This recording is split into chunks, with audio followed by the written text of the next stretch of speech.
Hola niños, buenos días. Hoy día traemos una nueva cápsula para complementar el PowerPoint de la división de los poderes del Estado. Les voy a compartir un cuadro comparativo en la pantalla.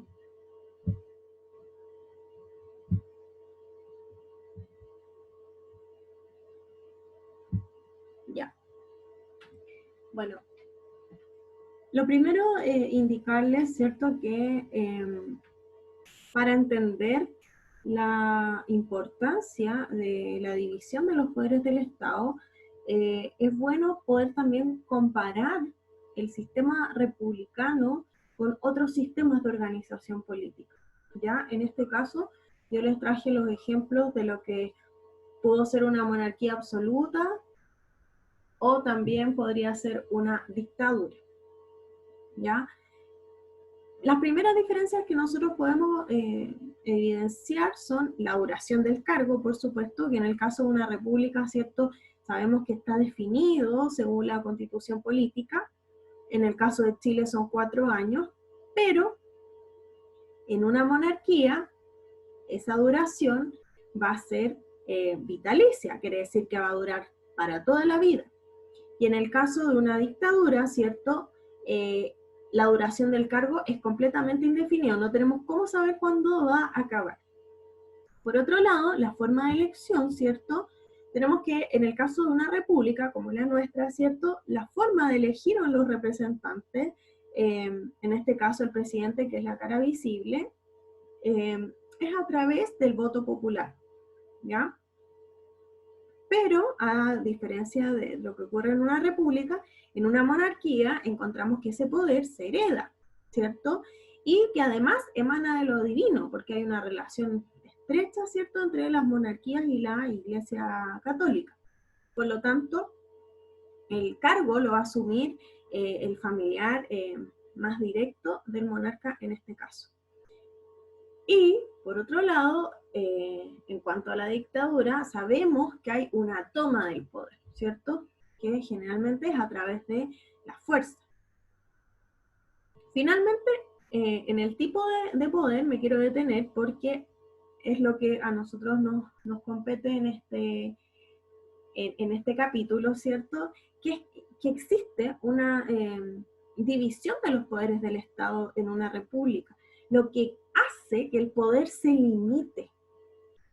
Quiere decir que, a diferencia, por ejemplo, fíjense acá, de una monarquía, que como bien lo dice la palabra, es absoluta, donde el monarca tiene todo el poder y puede hacer literalmente lo que quiera, ¿ya?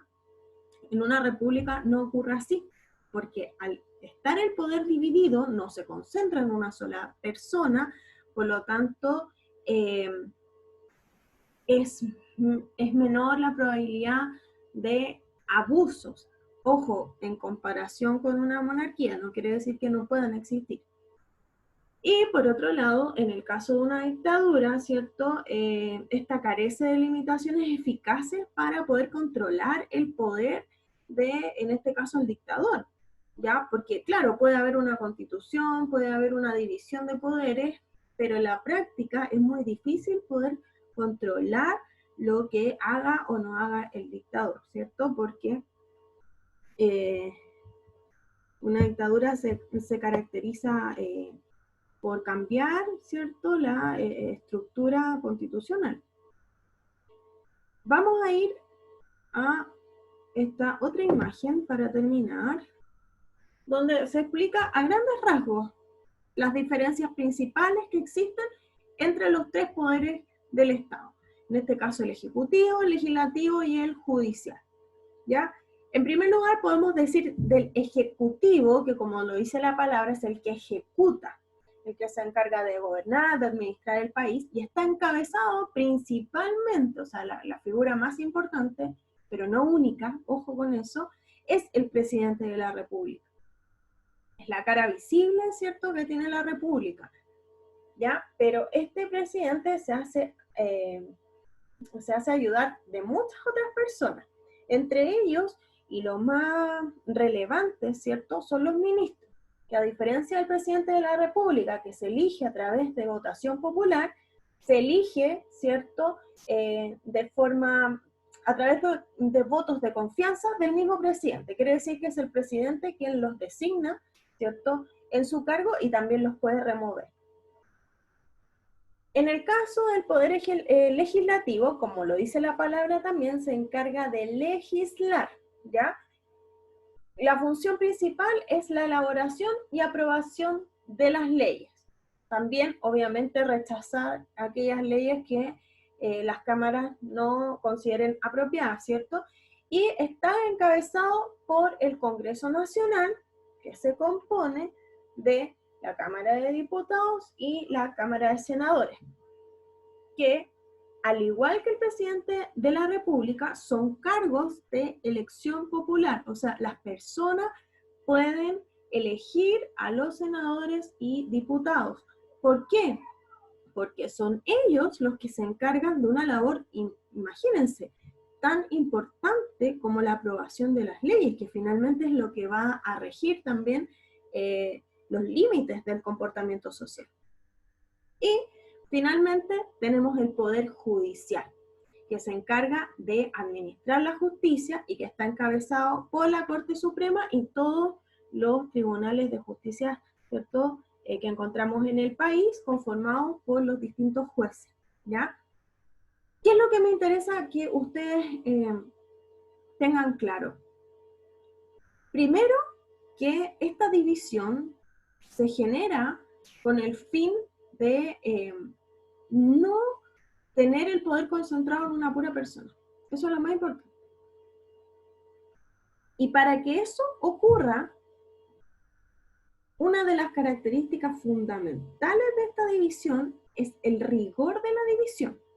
Quiere decir que el poder ejecutivo, legislativo y judicial son independientes. No necesitan la aprobación de los otros integrantes para poder funcionar. Tienen autonomía. Por ejemplo, usted me puede decir, un presidente tiene mucho poder. Sí, tiene poder, pero no tiene todo el poder. Por ejemplo, el presidente no podría llegar y aprobar una ley. El presidente puede enviar un proyecto de ley y que se discuta en el Congreso y quizás se pueda o no aprobar. Pero eso es lo único que puede hacer el presidente, porque de las leyes, ¿cierto?, se encarga este otro poder. Lo mismo pasa con el Poder Judicial. El presidente no puede decir, ya, no sé, este delincuente cometió un crimen terrible, así que le vamos a dar cadena perpetua. Porque no es el trabajo del presidente hacer eso. Eso está en manos de otro poder, que es el Poder Judicial. Por eso es importante tener claro, muy claro, cuáles son las funciones de cada cargo. Si ustedes quisieran profundizar más en cuáles son las funciones, ¿cierto?, los requisitos, los años de duración de cada uno de los cargos que existen en los distintos poderes, los invito a leer la Constitución Política. Lo vimos en el capítulo anterior. Es la Constitución la que se encarga, ¿cierto?, de estructurar a la sociedad, ¿cierto?, a la República. Es la ley máxima, por lo tanto, todo lo que tenga que ver con la organización va a estar contenido en ese lugar. Así que los invito a revisarla, espero que estén muy bien y que nos podamos ver pronto. Un besito, nos vemos, cuídense, chao, chao.